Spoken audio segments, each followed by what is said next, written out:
안녕하세요. 저는 의약품과 마약을 전문적으로 연구하는 이범진입니다. 이 시간 제가 준비한 내용은 마약 왜 함부로 사용하면 안 되나입니다.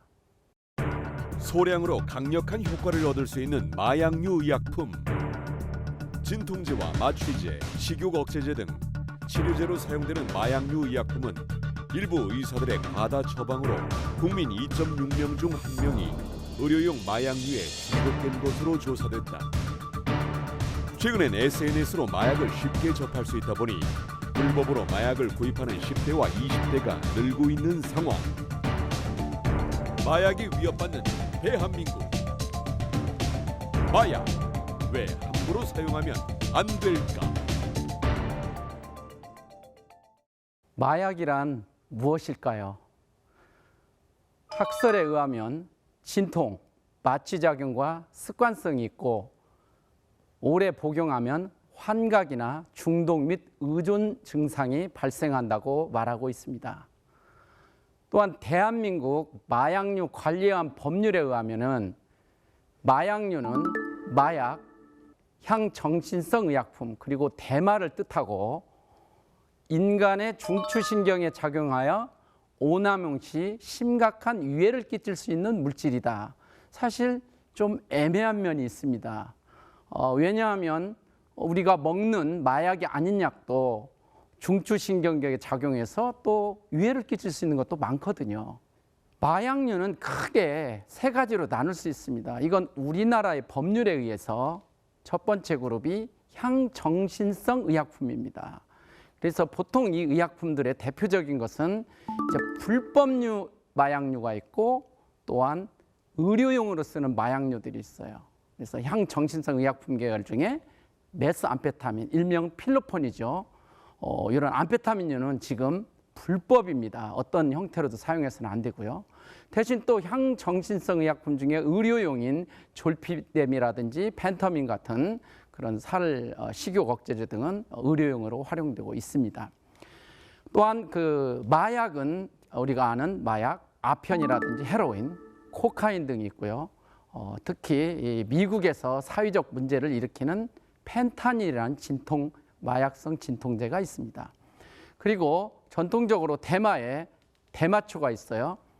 다양한 성분들이 들어있는데 아직은 이렇게 분류가 명확치는 않습니다. 그래서 이 큰 줄기로 이 세 개를 말해서 우리는 마약류입니다. 마약류라고 부르고 있어요.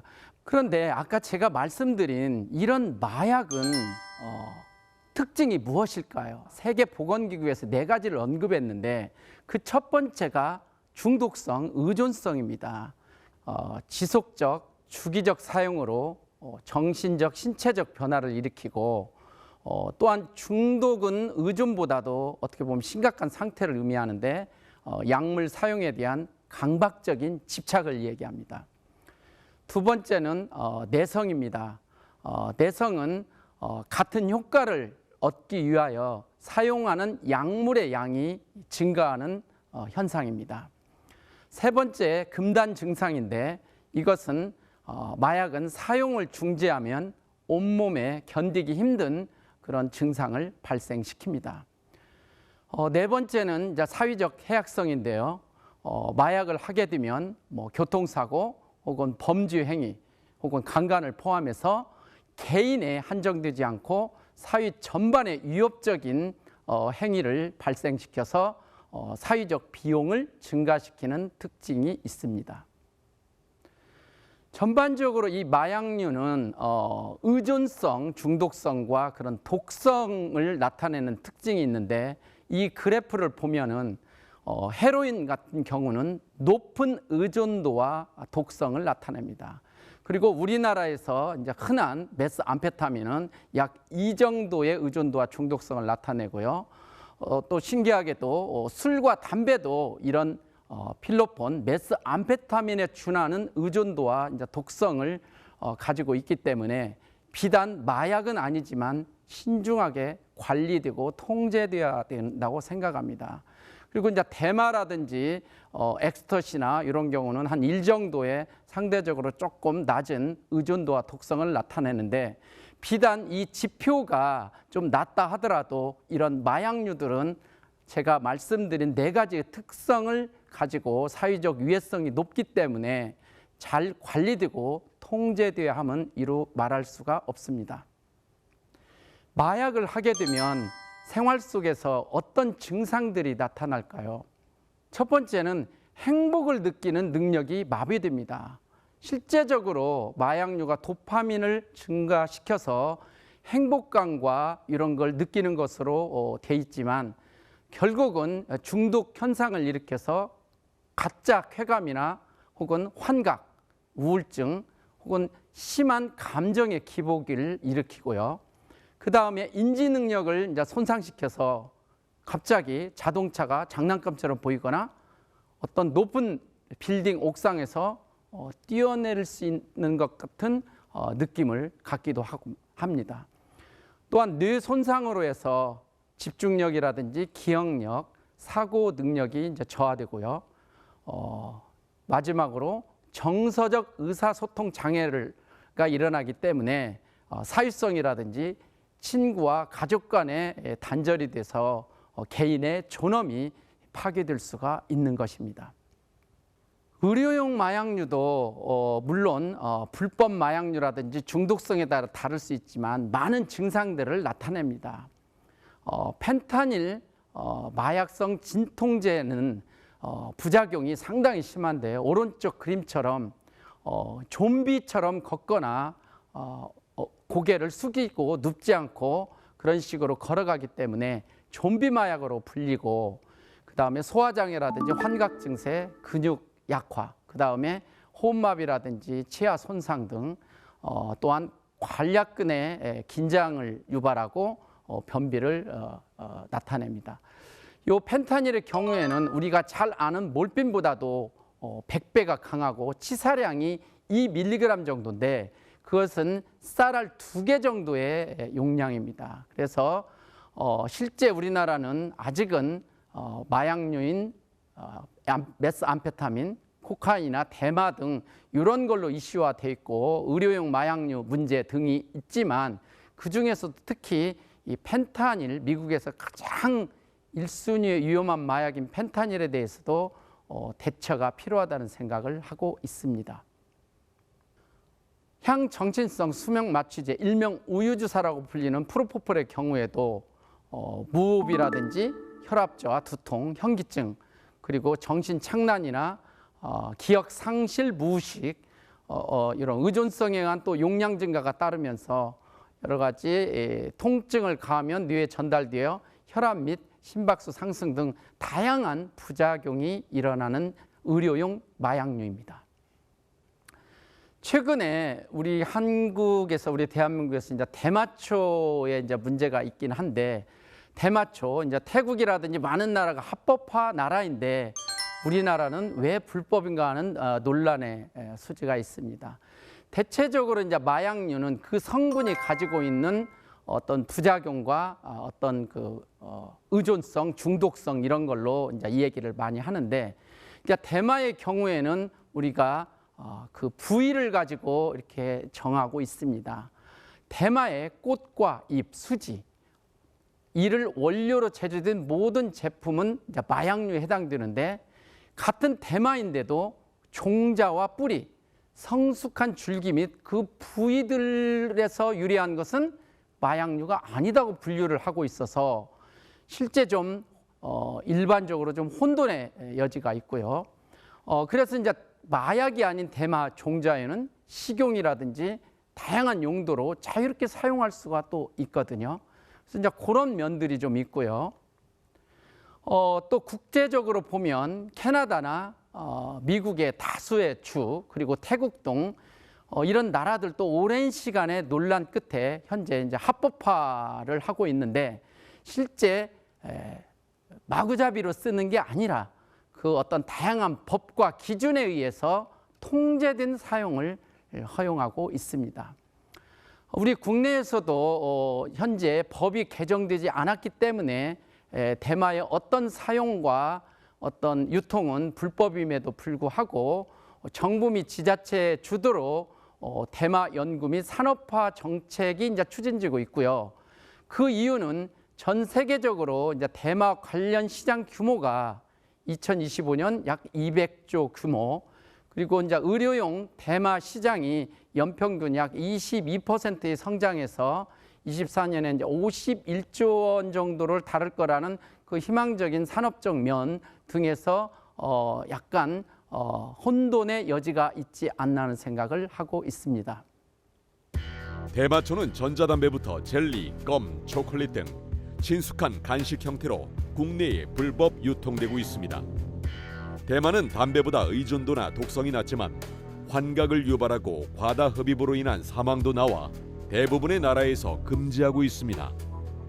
하지만 태국에 이어 독일까지 기호용 대마를 합법화하는 나라가 늘어 모두 9곳이 됐습니다. 미 예일대 연구진은 대마초 중독자 등 105만 명의 유전자를 분석해 대마초 중독에 관여하는 유전자 그룹 20여 개를 특정했다고 밝혔습니다.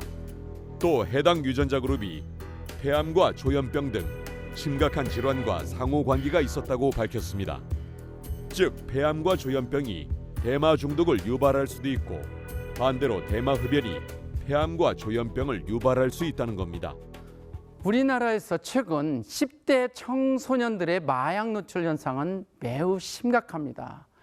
2015년 이후 인구 5천만 명의 우리 인구 기준했을 때 10,000명이 넘으면 마약 청정국이 아닌데 이미 최근에는 18,000명, 올해 2만 명을 육박하고 있습니다. 그 대다수가 20대에서 30대이고 마약 사범의 약 70%가 향정신성 그런 마약류에 많이 노출되고 있습니다. 하나 괄목할 것은 지금 청소년, 우리 국가의 미래를 짊어질 청소년의 마약 사범이 계속 증가되어 있고 약 481명, 상대적으로 좀 높은 비율을 차지하면서 매우 우려가 되는 상황이라 말하겠습니다. 10대 청소년들은 여러 가지 SNS 포털 사이트를 통해서 마약류 판매 광고에 쉽게 노출될 수 있고 또 친구의 권유라든지 이런 걸 통해서 호기심으로 구매하는 사례가 있고 또 가출 청소년이나 학교 밖 청소년들의 마약 범죄가 증가되고 있으며 또 일부에서 얼마 전에 이제 강남역에 이제 마약 음료 사건도 있었지만 청소년을 속여서 마약 중독을 이제 유발하는 경우도 있고 그래서 이제 여러 가지 상황을 고려했을 때 10대 청소년들의 마약 노출 현황은 매우 우려스럽습니다. 그런 국가의 미래를 짊어지고 10대의 청소년들이 이제 마약에 노출됐다면 왜 문제가 되고 왜 우리는 심각하게 여겨야 될까요?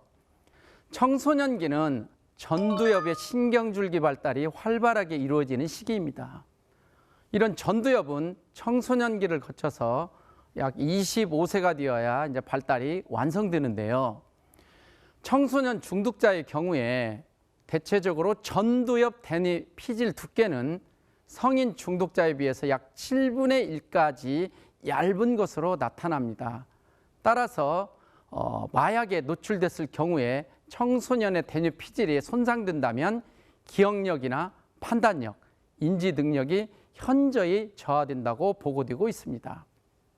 실예로 필로폰을 투약한 청소년의 경우에 뇌 손상 정도가 성인의 약 7배로 큼을 알 수 있습니다.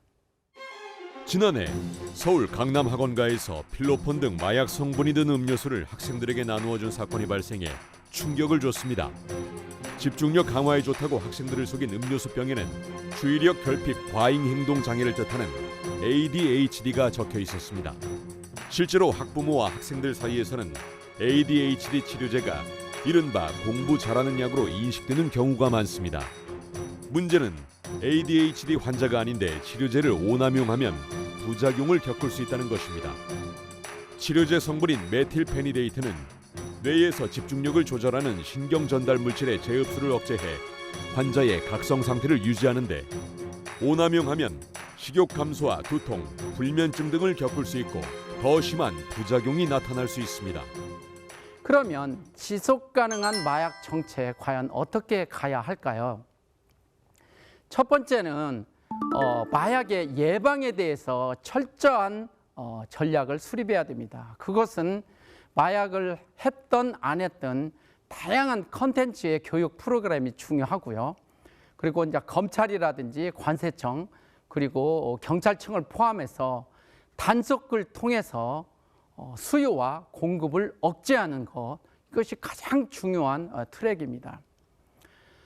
또한 마약이라고 하는 경우는 우리만 잘한다고 되는 게 아니라 국제적으로 마약을 유통하고자 하는 어떤 범죄 집단, 그리고 또 마약을 생산하거나 합성해서 전 세계로 퍼뜨리는 그런 국가들이 있기 때문에 그런 거에 대한 정보와 문제점들을 파악해서 국제적으로 흐름을 파악하는 국제적 조화에 보다 민감해야 할 것입니다. 그렇게 했음에도 불구하고 이제 마약 사범은 나오게 되어 있습니다.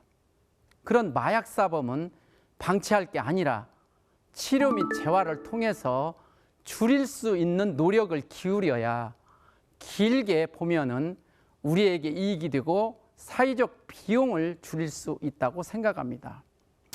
이런 세 가지가 보다 효율적으로 이루어지기 위해서는 첫째, 마약이라는 그 물질에 대한 연구에서 과연 마약인지 독성이나 유해성이 얼마인지 작용 기전과 그런 분류가 또 이루어져야 되고, 또 유해성 평가라든지 이런 인프라, 그리고 마약류에 대해서 그런 오용과 남용이 일어나지 않도록 마약의 의료용 마약의 경우에는 오남용 방지 기술이 적용돼야 되지 않나 하는 생각을 하고 있습니다.